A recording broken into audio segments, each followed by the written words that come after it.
프로이드가 봤던 부정적인 인간관에서부터 그 이후에 학자들이 어떻게 변모해 가고 있는가 하는 얘기를 지금부터 좀 같이 보겠습니다. 모든 현대 정신분석학파는 프로이드보다 유아를 인간 세계에 적합하고 적응적인 존재로 보았다.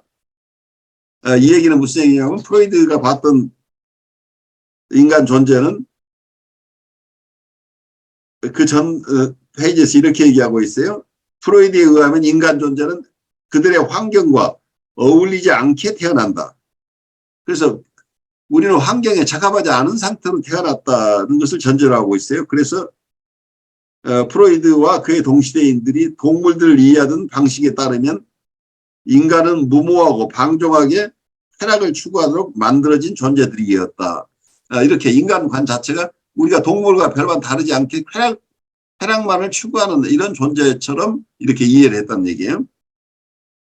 그래서 어떤 처음부터 부정적이었다고 보는 거죠. 환경과 어울리지 않게 태어났기 때문에 이런 인간 존재들이 문화를 이루고 사회를 이루고 살 수 있도록 하려면 행동을 어떻게 적절하게 조절해 나가는가 하는 것이 굉장히 사회적으로 중요하고 정신분석에서도 그 부분을 잘 다뤄야 된다. 이런 이론을 펼쳤는데 프로이드의 후예들이 봤을 때는 프로이드 얘기가 너무 지나치게 부정적이었다고 대부분 이해를 하고 있어요. 그래서 프로이드 이후의 학자들은 프로이드가 생각했던 것보다는 훨씬 더 유아를 인간 세계에 적합하고 적응적인 존재로 보았다는 거예요.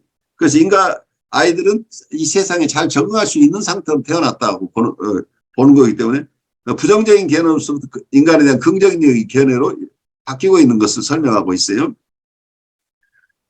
우리가 2장에서 보았듯이 하인스 하트만의 적응의 개념은 프로이드의 이론으로부터 자아심리학으로 발전한 주된 개념적 수단을 제공해 주었다.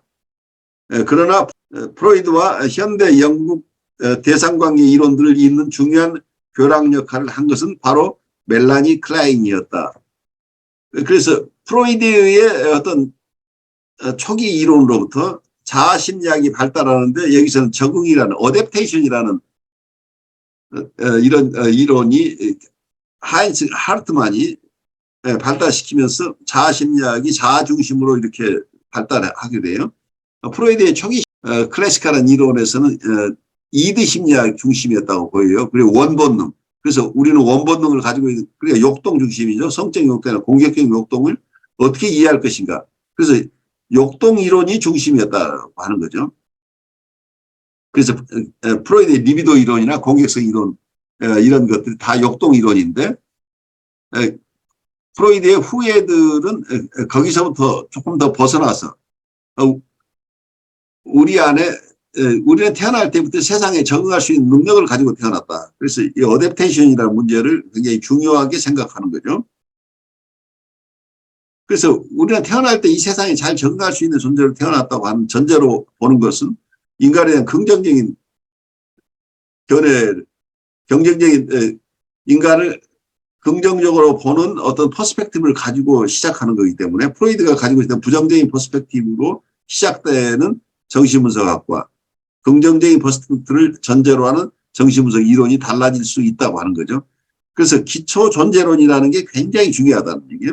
존재를 어떻게 이해하느냐에 따라서 그 이후에 이론 발달에 큰 영향을 받을 수밖에 없다는 얘기예요.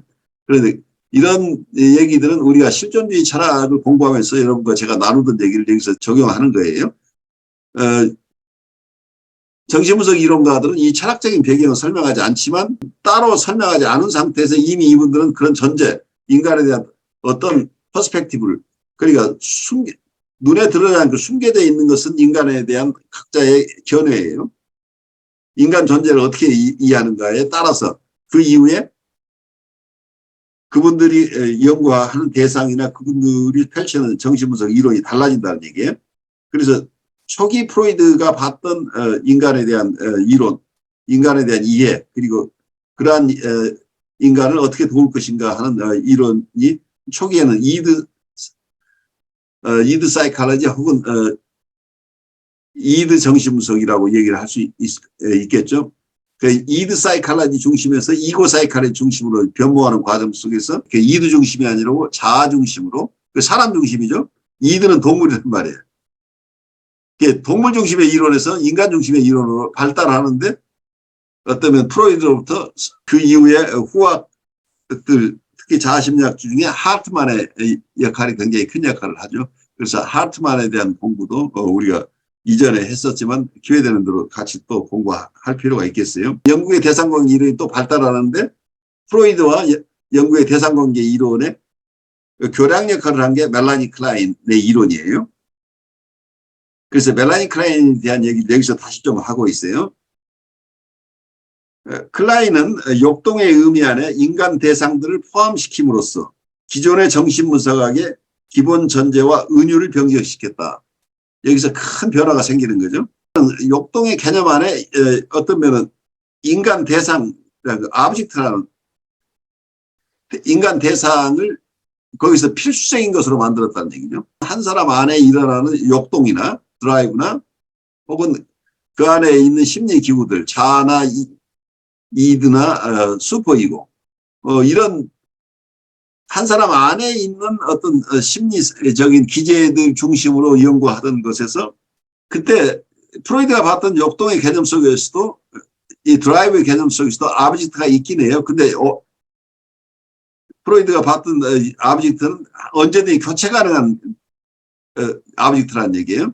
그러니까 만약에 성적 역동이나 공격적인 역동이 있다고 한다면 성적 역동이 있는 사람은 자기의 성적 역동을 얻기 위해서 어떤 에임이라고 하죠. 이 목적을 위해서 어떤 대상을 선택하는데 이 아브젝트는 중요한 게 아니라 아브젝트는 어떤 대상이어도 상관이 없다는 쪽으로 봤어요. 그래서 그 대상을 인간으로 봤을 때 인간을 독특한 개성을 가진 그리고 인격적인 존재로서의 대상이라는 개념보다는 프로이드가 봤던 이 아브젝트는 언제든지 자기의 역동을 만족시키는데 필요한 여러 대상 중에 하나라고 본 거란 얘기예요. 그래서 프로이드의 역동 이론, 드라이브 이론 속에는 어떤 개념이냐면 우리 신체에서 발현하는 어떤 자극이 생겨나면 스티뮬러스가 어떤 자극이 생겨나면 그것이 정신적인 어떤 힘으로 작용을 하는데 이 자극을 해소하는 방법, 이 자극을 해소시키기 위해서는 어떤 목적이 자기가 어떤 성적 만족을 얻고 싶다는 에임이 생겨나면 그 대상을 고르는데 그 대상이 사람일 수도 있고 사람이 아닐 수도 있고 자기 신체일 수도 있고 물건일 수도 있고 그 상관없이 이 역동이 해소되는 방법으로 이런 우리 마음이 기능한다. 그리고 사람이 행동한다. 이제 이런 쪽에서 이론을 보고 있기 때문에 역동 자체가 신체에서 발현한다는 이런 개념이 있으면서 이게 정신적인 에너지가 되는데 정신적인 이 에너지를 방출하는 과정 속에서는 그 목적을 이루는데 필요하면 그 대상을 선택하는데 그 대상 자체는 특별한 의미를 가지는 게 아니다는 거죠. 자기 역동을 채워주는 대상이면 된다는 이런 개념을 가지고 있는 거죠. 그래서 공격 대상도 마찬가지예요. 그러니까 내가 지금 많이 화가 났으면 그 A라는 사람한테 화가 났는데 A라는 사람의 폭행을 가지 않고 집에 들어와서 죄 없는 자기 자녀나 부인에게 폭행을 하는 경우에도 그래서 자기 안에 있는 공격성이 잠겨 있으면서 불편한 것을 이 자극을 해소하게 되면 쾌락이 온다는 얘기예요. 그리고 성적 욕동이나 공격적 욕동 모두가 쾌락을 얻는 수단이기 때문에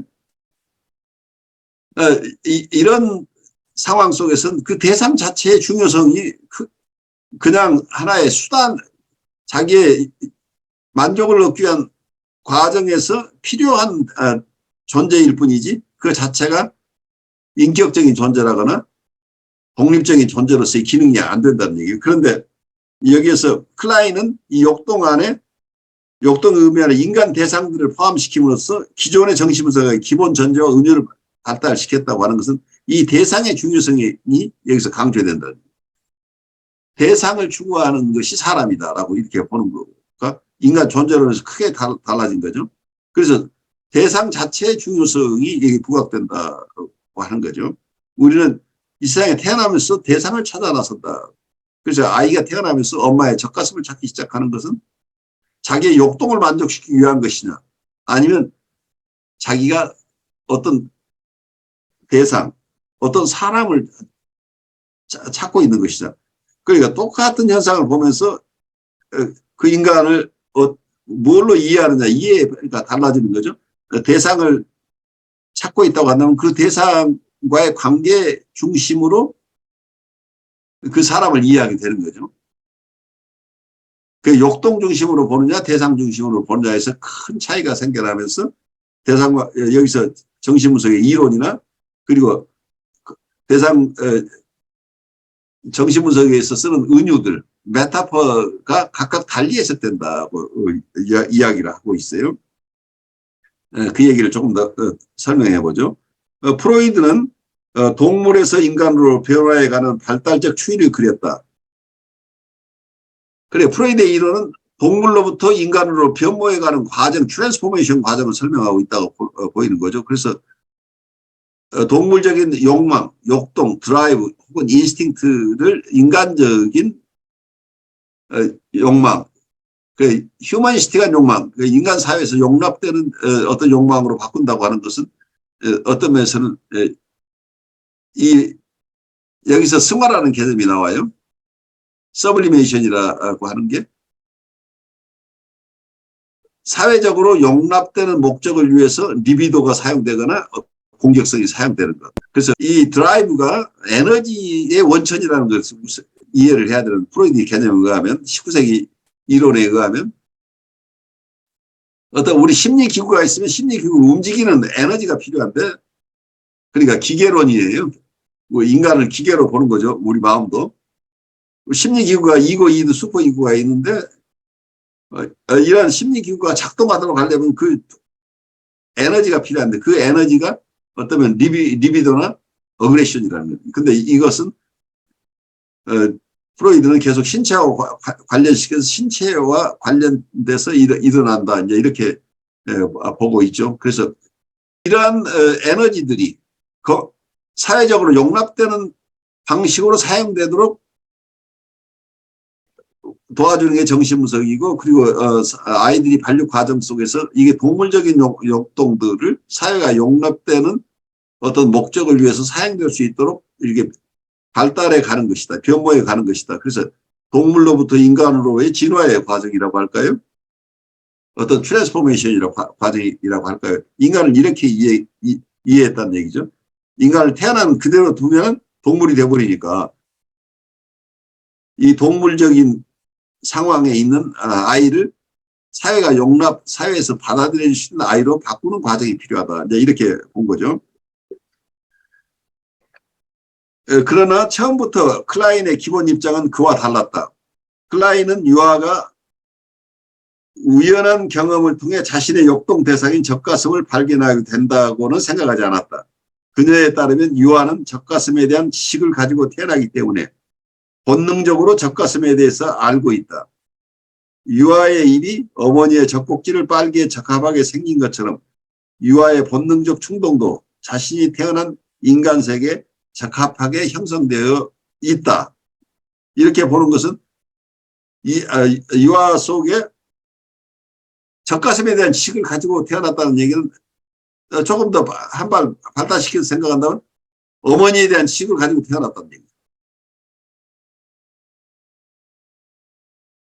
그래서 인간의 입이 젖을 빨기에 잘 적합하게 형성되어 있는 것처럼 우리의 이 본능이라는 용어를 본능 이론을 계속 사용을 해요. 어떤 멜라니 클라인은 가교 역할을 하고 있기 때문에 본능 이론을 그대로 프로이드의 본능 이론을 가져오는데 본능을 이해하는데 프로이드가 달리 이해를 한다 이렇게 생각을 하시면 좋겠어요. 그래서 유아의 본능적 충동도 이미 자신이 태어난 인간 세계에 적합하게 형성되어 있다. 본능 자체가 이 대상을 추구하는 본능이다. 그러니까 말하자면 본능 속에 대상을 추구한다. 이렇게 얘기를 할 수도 있는데 이걸 조금 더 직접적으로 얘기를 하면 우리는 본능을 추구하는 것이 아니고 우리는 대상을 추구하는 것이다. 이렇게 설명해 나갈 수 있겠죠. 그래서 역동 이론의 개념을 떠나서 순수하게 대상관계 이론을 우선 대상관계 이론을 수립하신 분을 페어벤이라고 보죠. 페어벤은 프로이드의 이론이 멜라니 클라인을 통해서 대상관계에 대한 이론으로 변모해가는 과정에 동시대에 살던 사람인데 멜라니 클라인은 프로이드의 맞달 노릇을 하고 싶었던 사람이에요. 그러니까 맞달이라고 얘기하기는 뭐하지만 프로이드의 딸로서 프로이드의 견해를 충실히 따르는 어떤 딸로서 인정받고 싶었던 사람인데 페어벤은 에딘버러라고 하는 런던에서 멀리 떨어져 있는 지방에서 있었던 분이기 때문에 런던의 정신분석가들과는 다르게 혼자 외톨이로 이렇게 자기 연구를 했던 분이에요. 그래서 크게 어떤 학회에 영향을 받거나 혹은 프로이드의 눈치를 보거나 하지 않아도 됐던 분으로 보여요. 그래서 페어벤의 이론은 훨씬 더 독립적인 이론을 가지고 있어요. 그렇지만 멜라니 클라인의 이 가교의 글은 굉장히 중요한 거죠. 역동 이론을 가지고 있지만 그 역동 내용 자체를 자기 방식으로 바꾼 거죠. 그 속에서는 이미 대상이 중요한 역할을 한다 이렇게 본 거죠. 그런데 순수한 대상관계 이론, 페어벤의 이론이나 이제 다른 분들의 이론 속에서는 이 역동이라는 개념을 떠나서 순수하게 대상과의 관계 중심으로 이론을 구성하게 된다 이렇게 우선 설명을 드려요. 그 다음에 나오는 부분을 좀 보면은 그러나 클라인의 견해에서 아기는 별로 행복한 존재는 아니었다. 아기는 불편함과 고통을 통해 박해하는 나쁜 타자의 이미지를 형성하고 편안함과 즐거움을 통해 자신을 구제해주는 좋은 타자의 이미지를 형성하는 능력을 가지고 태어난다. 초기 경험은 타고난 대상들과 위험 그리고 피난처라는 유형을 중심으로 결집되기 때문에 아동기는 어쩔 수 없이 파편화되고 공포스러운 것이 될 수밖에 없다. 클라인에게 있어서 아동기의 과제는 사회화가 아니라 유아의 강한 욕구와 타고난 공격성에 의해 파생된 악몽 같은 존재의 경험들을 완화시키는 것이다. 우리는 정신병적 불안들을 가지고 태어나며 좋은 환경 하에서 건강이라는 발달적 성취를 이룩한다. 클라인의 설명에 따르면 유아의 본능은 자신을 돌보아주는 대상에게 향하도록 되어 있지만 상당한 정신적 고통을 만들어낸다. 유아가 좋은 환경을 만날 경우 유아의 본능은 부모의 좋은 돌봄에 의해 달래지고 절제되며 조직화된다. 이렇게 봤어요. 프로이드가 우리는 처음 태어날 때 동물적인 속성을 많이 가지고 태어나기 때문에 동물적인 본능만으로 살아가지 않고 인간 사회에 적합한 사람으로 발달하도록 우리가 아이들을 양육시킨다 하는 개념.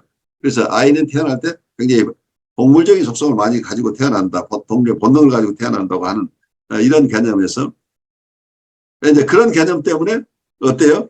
프로이드는 우리는 처음 태어날 때 이드만 가지고 태어난다고 보죠. 이고가 생겨나기 이전이라는 게. 그러니까 이고가 없으니까 동물이잖아요. 이고라는 게 참 나니까 내가 없는 상태에서 우리는 본능을 가지고 태어난다. 그래서 본능이 이드가 세상과 접촉하는 과정 속에서 자기의 역동을 만족시키는 과정 속에서 세상과 부딪히면서 자기 스스로 이 중재하는 역할, 이 세상과 이드, 자기의 욕망과 세상의 규율을 사이에서 외부 세계와 자기의 역동의 세계 사이를 중재하는 어떤 심리 기구가 발달하게 되는데 이게 이고다. 이게 나라고 나는 그때 생겨나는 것이다. 태어날 때 내가 태어난 게 아니고 나는 동물로 태어났는데 이 동물이 세상에서 살아가면서 사람으로 변모하는 것이 이고가 생겨난다. 이렇게 설명할 수도 있겠죠. 누가 이렇게 설명하는 사람은 없겠지만 제가 그렇게 소화해봐요. 그러니까 동물로 태어났지만 사람으로 나중에 변모한다. 이렇게 설명할 수 있는데 멜라니 클라인은 이미 우리는 사람으로 태어났다는 얘기예요. 사람으로 태어났는데 그래서 태어나면서부터 우리는 젖꼭지를 찾게 된다는 얘기예요. 엄마의 젖가슴을 찾게 되는데 문제는 아기는 이 세상에 태어날 때 사람으로 태어나게 됐지만 굉장히 불행하게 태어났다고 본 거예요. 이 세상에 태어났을 때 자기가 의지할 곳이 별로 없이 태어났다는 얘기죠. 처음에는 그래서 나쁜 대상을 만날지 좋은 대상을 만날지 알 수가 없는 상황에 있다는 얘기예요. 그래서 아이는 여기에서 그 대상을 자기 심리 기구로 가져올 수 있는 능력을 가지고 태어났는데 나쁜 경험을 주는 대상은 박해 대상으로, 좋은 경험을 주는 대상은 좋은 대상으로. 그래서 처음에 우리 마음 안에 좋은 대상과 나쁜 대상이 형성되는 과정을 이렇게 설명하고 있는 거죠. 그래서 우리는 어떤 심리 내적인 대상들을 형성할 수 있는 어떤 능력을 가지고 태어났다. 그러니까 이 설명이 쉽지는 않아요. 우리가 어떤 능력을 가지고 태어났다고 하는 것하고 이걸 아직 태어나지도 않았는데 어떻게 능력이 있느냐고 얘기를 하니까 그걸 설명하기 위해서 이러한 잠재적인 가능성을 가지고 태어났다. 근데 잠재적인 가능성이라는 것도 일단 어떤 무언가가 있다는 얘기잖아요. 무가 아니잖아요. 그래서 우리는 태어날 때 무언가를 갖추고 태어났다고 하는 쪽에 이게 인간적인 속성들을 어느 정도 가지고 태어났느냐고 보는 거가 이론이 각각 다른 거죠. 그래서 인간 존재론이 여기서 큰 차이가 난다는 거예요. 태어났는데 아이가 불행한 환경에 태어났다고 보는 사람과 또 어떤 사람은 꼭 그렇지는 않아.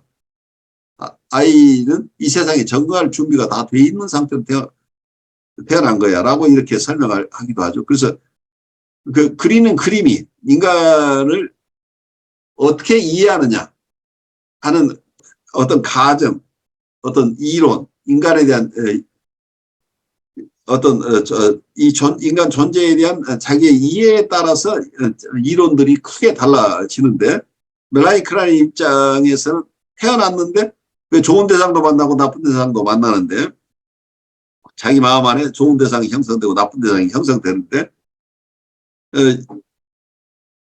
이 세상의 경험들이 어떻게 잘 조주가 되어 있는 게 아니고 이런 경험 저런 경험을 하면서 굉장히 자기가 처음부터 파편화되어 있는 자기로 태어난다는 얘기죠. 그래서 대상 자체가 통합된 대상이 아니고 어떤 좋은 대상을 만났다고 나쁜 대상을 만나고 같은 대상도 어떨 땐 좋을 때는 좋은 측면을 가진 대상으로 인식되지만 같은 대상이지만 또 자기를 마음에 들지 않을 때는 자기를 침해하거나 자기를 공포스럽게 하거나 자기를 버리는 이런 경험을 하면 그 나쁜 대상 이미지가 형성되는데 그 대상이 나쁜 대상 좋은 대상이 형성된다는 얘기는 거기에 따라가는 내 마음도 쪼개진다는 얘기죠. 어떤 면에서는. 그래서 대상이 통합되지 않고 있다는 얘기는 자기 마음도 통합되지 않다는 얘기니까 이게 파편화된 상태를 그게 공포스럽다. 자기 상태가 좋았다 나빴다 이렇게 되겠죠. 근데 나쁜 대상들이 있으니까 공포스러운 거죠.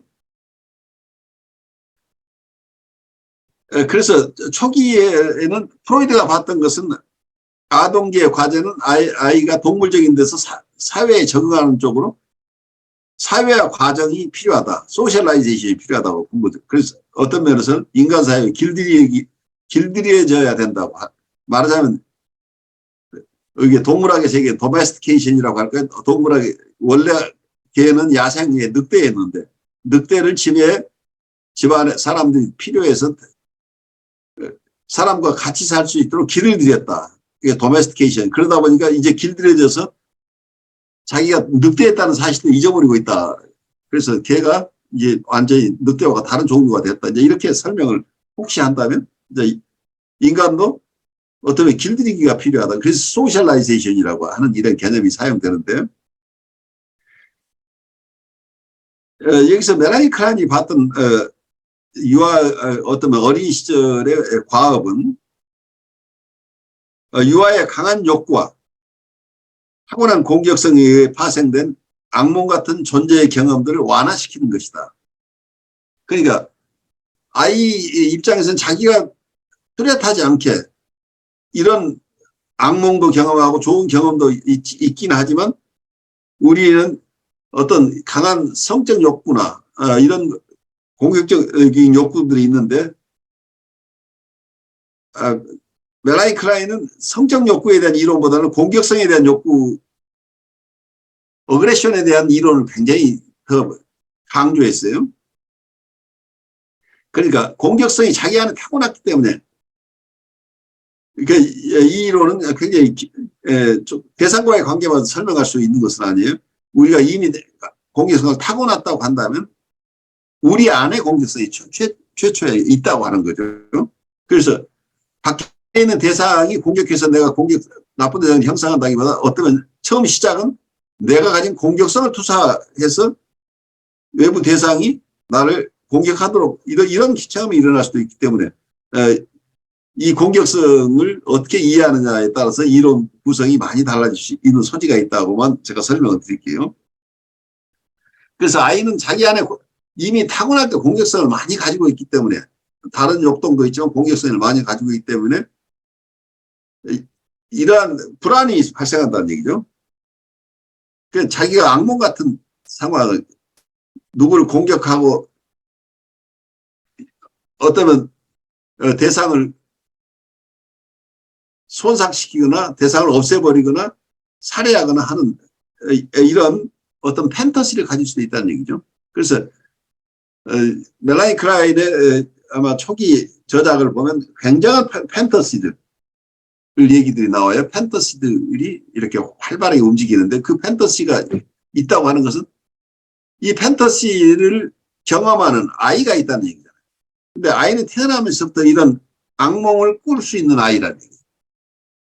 그래서 이런 악몽에 시달리는 아이를 누군가가 잘 돌보는 것이 유아기에 굉장히 중요하다라는 설명을 하고 있어요. 그래서 조금 더 설명을 하면 정신병적 불안들을 가지고 태어난다. 사이카틱한 앵사이티를 가지고 있다는 얘기예요. 아이는 처음 태어날 때. 그래서 만약에 이 아이가 그런 좋은 환경에 있게 되면 이 건강하게 발달할 수 있다는 얘기예요. 그래서 환경이 굉장히 중요하다고 보는 거죠. 이미 아이는 사이카틱한 상태로 태어난 아이인데 환경이 나빠버리면 이 아이가 건강하게 성장하기 어렵게 된다는 거예요. 그래서 환경의 중요성이 여기에 그러니까 이율배반적인 것 같은데 본능을 가지고 태어나서 이런 공격성이 많은데 그게 그렇기 때문에 어쩔 수가 없다가 아니라 좋은 환경이 더 필요하다는 쪽으로 우리가 이해를 해야 돼요. 그러니까 아이가 공격성이 있고 그걸 따라서 환경이 나쁘면 공격성이 생겨난다. 이런 개념보다는 이미 공격성을 가지고 공격성 때문에 큰 불안을 겪고 있는 아이가 건강하게 성장하기 위해서는 환경이 이 아이를 적절하게 돌볼 수 있어야 된다는 얘기죠. 그 좋은 환경 하에서 근마더링이 일어나게 되면 아이가 이런 정신병적 불안으로부터 그 정신병적 불안은 엄마에게 투사해서 엄마가 소화해내야 된다는 얘기예요. 그래서 엄마가 충분히 소화를 하면서 아이를 키우게 되면 아이는 건강하게 자랄 수 있다는 이런 가능성을 설명하고 있죠. 환경의 중요성이 여기서 부각되면서 마지막에 여기서 설명하고 있는 것은 유아의 본능은 자신을 돌보아주는 대상에게 향하도록 되어 있지만 상당한 정신적 고통을 만들어낸다. 그러니까 자기를 돌보아줄 대상을 아이는 찾고 있어요. 본능적으로. 그래서 어떤 면에서는 우리가 엄마 찾아 산말리라고 하는 것이 우리가 꼭 박탈 때문에 생긴 것이냐. 우리는 이미 태어날 때부터 엄마 찾아서 산말리를 살아내고 있었다는 거예요. 우리가 이미 태어나면서부터 자기를 돌보아줄 어떤 좋은 대상을 찾아서 이 세상에 처음 태어나면서도 좋은 대상을 찾고 있었다는 얘기죠. 그런데 그 자체가 정신적인 고통이라는 얘기죠. 그래서 유아가 좋은 환경을 만날 경우 유아의 본능은 부모의 좋은 돌봄에 의해 달래지고 절제되며 조직화된다. 그래서 아이가 평화롭게 그리고 자기의 공격적인 욕동이나 다른 욕동들을 잘 절제하면서 잘 조직화해서 사람답게 살아가는 데는 좋은 환경이 굉장히 중요하다. 그렇지만 그 환경을 만나지 못하면 아이는 처음부터 정신병적 불안을 가지고 태어났기 때문에 이 아이들이 건강하게 자라기 굉장히 힘들다 하는 쪽으로 오늘 얘기는 조금 마무리를 하죠. 제 얘기 들으면서 여러분이 느낀 거 잠깐 나누는 시간 갖죠. 진짜 기본 전제가 어떻게 달라지냐에 따라서 그 사람을 보는 그 관 자체가 많이 다르고 적용되는 것도 달라진다는 그런 생각을 했습니다. 프로이트가 어떻게 아기를 봤고, 클라인이 어떻게 아기를 봤고, 또 중간에 성장해가는 과정에서 어떤 식으로, 어떤 방식으로 이렇게 자라나는가도 되게 중요하겠지만, 기본 전제가 완전히 다르기 때문에 또 다른 시작과 적용을 하게 되는 게 아닌가, 이런 생각을 했고요. 근데 그 한 사람의 이야기를 들을 때는, 또 타당한 것처럼 들리다가 또 다른 사람의 이야기를 들을 때는 또 그것도 맞는 얘기처럼 들려서, 참, 사람을 본다라는 것이, 우리가 눈으로 보는 게 아니라, 그러니까 여러 가지 모든 것들을 통해서 사람을 봐야 되는데, 참 쉽지 않다, 이 생각을 다시 한번 했습니다. 그래요. 그래서 하이데거 얘기 중에 굉장히 중요한 부분은 기초 존재론이 굉장히 모든 학문의 근간이 된다는 얘기예요. 그러니까 존재를 어떻게 이해하느냐에 따라서 학문의 방향이 달라진다는 얘기예요. 어떤 학문을 어떻게 발달하느냐. 그러니까 여기서 정신분석에서 아주 크게, 아주 그대로 드러나죠. 아이가 어떤 존재냐를 보느냐에 따라서 이론이 크게 달라진다는 얘기예요. 사람은 어떤 존재냐고 하는 거기 사람에 대한 이해. 인간의 존재는 어떤 것인가? 무엇이 인간인가? 사람이 무엇이냐는 질문. 그러니까 사람으로 지금 태어난 아이를 어떤 모습에서 보느냐에 따라서 이 아이를 양육하는 방법도 달라지고 이 아이가 성장하면서 어려움을 겪게 될 때 그 어려움을 도와주는 방법도 각각 다르고 처방이 달라진다는 얘기예요. 그래서 어떤 존재에 대한 이해가 가장 크리티컬하다는 것을 우리가 또 한번 이해하면서 또 다른 선생님들 얘기 좀 듣죠. 네. 이번에 생각되는 것은 어떤 클라인의 타고난 공격성, 좀 이해될 듯도 하고 안 될 듯도 하고, 그럼 이제 그거와 박탈 연결을 시키려면 생각해 보니까 자궁에 있을 때는 박탈된 게 없고 자궁에서 밀려났으니까 자기 자리 뺏긴 거니까 박탈 아닌가 하는 이런 생각을 좀 해보았었습니다.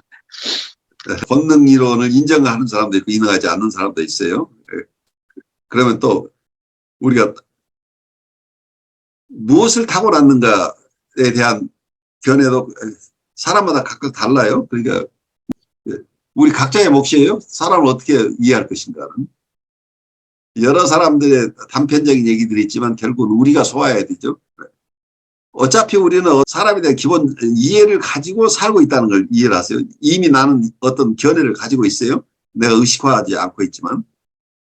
근데 그걸 조금 더 명료하게 하는 것은 그 존재 자체가 만약에 이 세상의 존재들이 그냥 우연히 생겨나고 별 의미가 없는 것이라는 전제로 우리가 사람을 본다면 그냥 우연히 생겨났는데 그냥 살다가 그냥 가는 거야 라는 이런 어느 동물이 태어났다가 죽는 거나 그 차이가 뭐 있겠어 라고 인간을 보는 분이 자기를 이해하는 것, 그리고 세상을 대하는 것, 그리고 삶을 어떻게 이끌어가는 것인가, 이끌 것인가 하는 그런 여러 측면에서 그분이 어떻게 사는가, 또 내가 그런 이해를 가진 나는 어떻게 세상을 사는가와 인간은 잘 모르지만 뭔가 고귀한 존재이고 고귀한 존재로 이미 지어졌고 그 고귀한 존재가 이 세상에 와서 고생스럽지만 그 존재, 그 고귀함을 잘 발휘하지 못하고 있지만 그 속에는 정말 고귀한 본질적인 존재가 있다고 느끼는 사람, 그게 사람이라고 이해하는 사람은 자기 안에 있는 귀한 것을 인정할 수 있기 때문에, 또 다른 사람도 그러한 귀한 존재라고 이해하기 때문에 사람들에게 잔인할 수가 없어지는 거겠죠.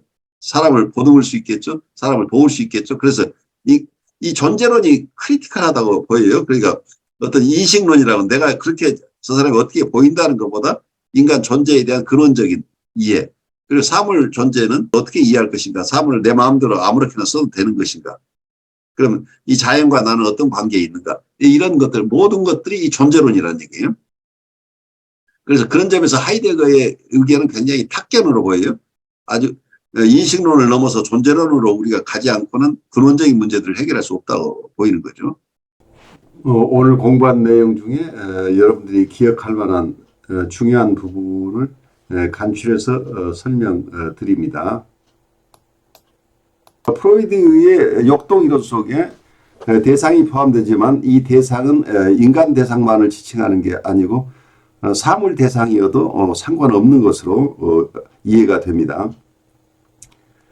그래서 프로이드의 이론에 따르면 우리는 동물로서 이 세상에 태어나서 사람으로 사회화되어 간다고 하는 이런 전제를 가지고 있는데 반해서 멜라니 클라인은 프로이드의 역동 이론을 그대로 유지하고 있지만 그 역동의 의미 안에 인간 대상, 휴먼 오브젝트를 포함시킴으로써 프로이드의 이론과는 크게 다른 이론으로 발달시키게 됩니다. 클라인은 유아가 우연하게 어머니의 젖가슴을 발견하는 것이 아니고 유아는 태어날 때 젖가슴에 대한 지식을 가지고 있었고 이러한 지식에 따라서 본능적으로 젖가슴을 향해서 나아간다. 이렇게 생각을 한 것이죠. 그래서 유아의 본능은 자신을 돌보아주는 대상을 향한다 하는 발달된 견해를 피력합니다. 멜라니 클라인이 프로이드가 봤던 오브젝트를 휴먼 오브젝트, 인간 대상이라는 개념으로 명료화함으로써 대상관계의 발달을 촉진시켰는데 클라인이 대상관계 이론의 단초를 제공했지만 아직도 역동 이론의 범위 내에서 드라이브 티어리 안에서 대상의 중요성을 강조했다고 볼 수 있는데 이러한 역동 이론으로서 벗어나서 순수하게 대상관계 이론을 발달시킨 페어벤에 의하면 리비도가 쾌락을 추구하는 것이 아니라 대상을 추구한다고 주장합니다. 그래서 인간 행동의 기본 동기는 쾌락과 긴장의 해소란 목적을 달성하기 위해서 타인을 도구로 사용하는 것이 아니라 타인들과 관계를 맺고 유지하는 데 있다고 주장합니다. 그래서 인간 행동의 동기를 대상들과의 관계를 맺고 유지하는 데 있다고 보는 이러한 역동 이론으로부터 자유스러운 순수한 대상관계 이론이 발전하게 됩니다.